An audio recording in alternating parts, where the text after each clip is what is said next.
One, two, 3.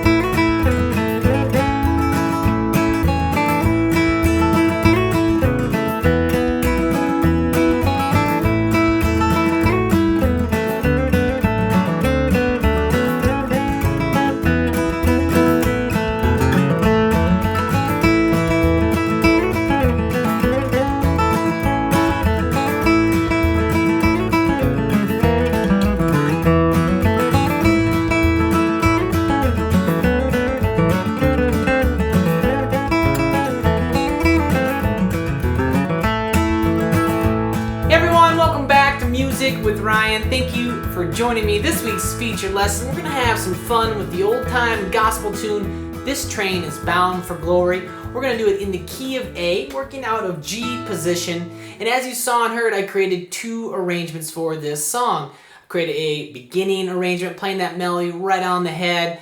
Kind of a beginner flat picking arrangement, and then more of an intermediate to advanced thing on that second time through, having a lot of fun with more slides and hammer-ons and syncopation, a little bit of cross picking in there. All right, so a lot of great stuff. You're going to get that melody, and then we're going to see how to embellish that melody in the second arrangement. All right, so if you'd like to check out accessing the full-length video, as this is just a preview here, you can click the link down there below, and it will shoot you onto my website. This lesson is going to come with about 35 minutes of video, PDF tabs, and 4 audio backing tracks to help you work your speed up, all right?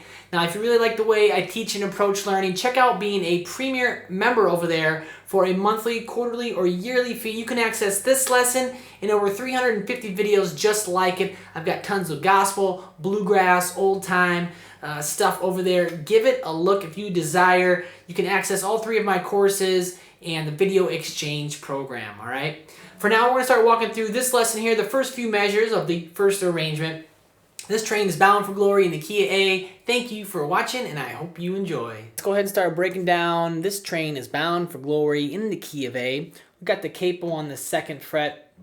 We are playing out of G position, but of course sounding the key of A.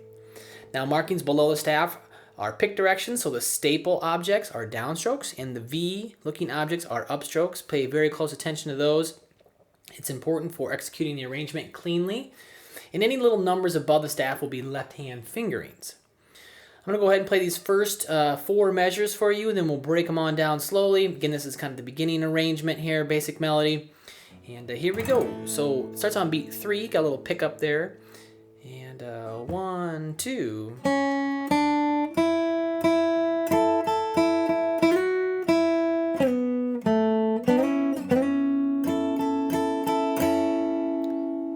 Again, 1, 2, 3, 4, 1, 2.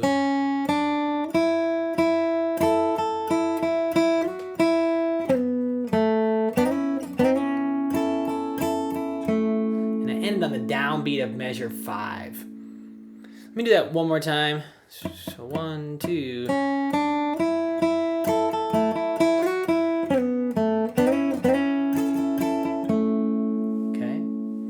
So, again, starting on beat 3, those first 2 markings you see in the first measure are quarter note rests. There's 2 of them, right? So it's 1, 2. So we got 2 quarter notes, open B string, 1st fret B. 1, 2. And then the next measure, I'm going to go to the 3rd fret B, and I'm going to use my 3rd finger, and 2 quarter notes on that string as well. And then I'm going to do a little strum here. I'm going to fill it out, kind of make, essentially a G chord is what I'm doing here. 3rd fret B, 3rd fret E. And then 2 8th notes on the B string, 3rd fret by itself. And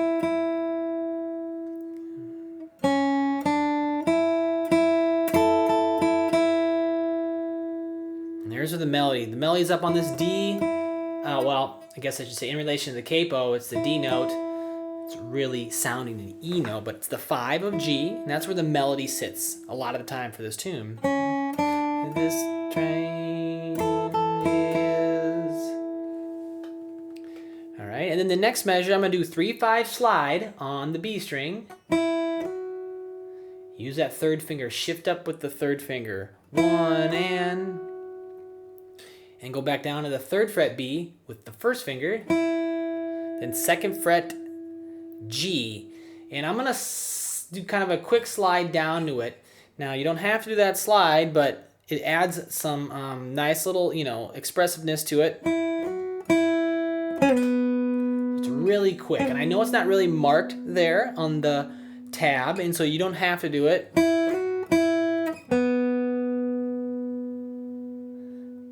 And then it's going to be open G after that. So that measure exactly 1 and 2, 3, 4.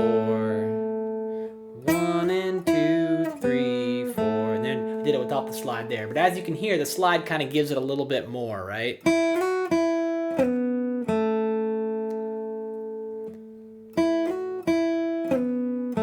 Maybe I'll have it marked there as a little grace note.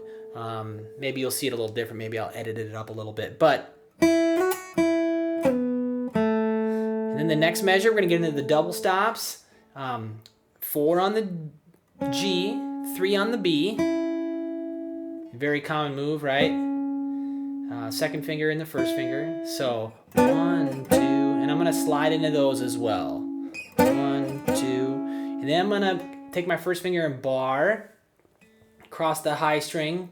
So 3, 3, 4, and then I'm just going to strum that measure out. So 1, 2, 3, and 4. That's a little G chord there. Again, I'm talking in relation to the capo. F shape, right? You see this shape a lot. But I'm sounding a G chord here. It's kind of just the highest sounding portion of that G chord. Again, the shape's very common. And then the next measure, I will go down to the 5th fret D with the 3rd finger to kind of fill out that chord. So let me play all 4 of those. 1, 2.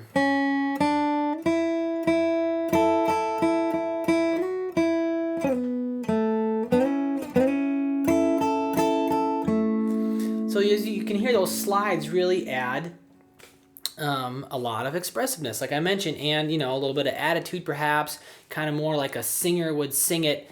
It sounds smoother, more fluid.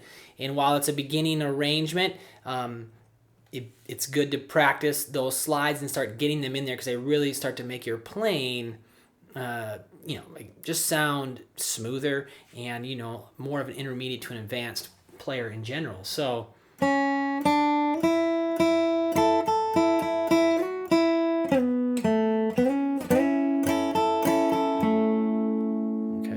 And again, if the slides still give you troubles, and for now, take them out until you get the right timing. So let me play it just a couple more times and we'll move forward.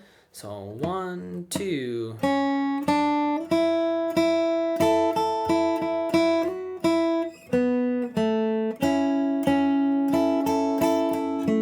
didn't do the slides that time. With the slides, 1, 2, 3, 4, 1, 2.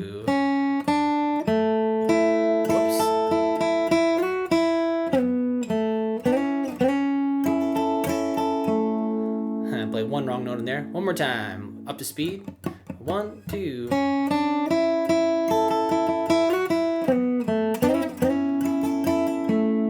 Okay, there it is. Let's move on to the next few measures here.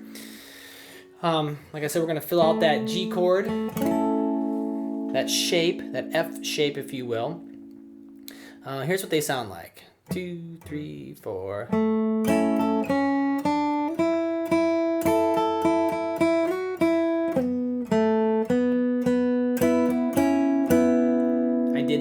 Downbeat of measure 9. So kind of some similar things here, right? We kind of repeat that phrase again. We kind of repeat those first 4 bars, and then we land, it ends just slightly different, ending on the D chord, right?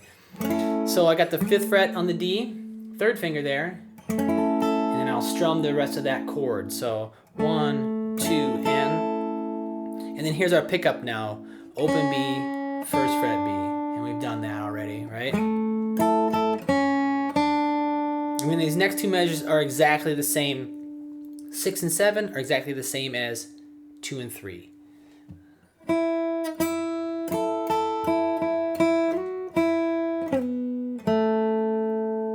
Okay, I'll do that just again. I'll do those 3 again, and then we'll go to the last measure since we've already covered it.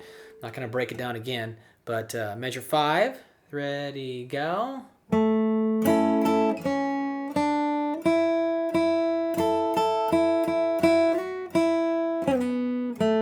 then here we go to the D chord. And I'm going to land on that D chord. Instead of playing the D, I can certainly land on the D chord kind of in your traditional shape, and that's totally fine.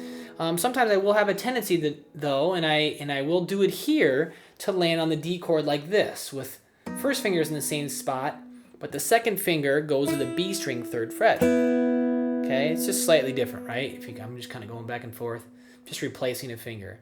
So there's 2 quarter notes on the 2nd fret, G string, 1, 2, and then I'm gonna strum just those 2 strings, just that little double stop. 1, 2, 3, and then 3rd finger goes to the 4th fret, G, and I play that double stop, 3 and 4 together. Ready, go. If you did the regular D, you could use your pinky. And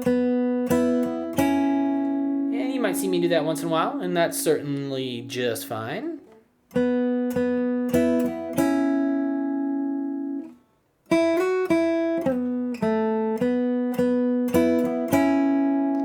Okay, so there's the first 8 bars. I'm gonna play all of them now in context, starting at the very top. So here's the first 8 bars.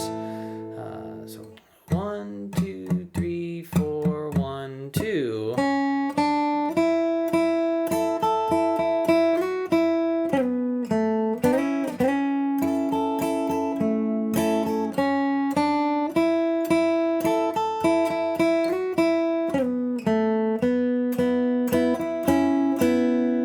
right, there it is. Let's move on to part 2 when you're ready. 2, 1, 2, 3.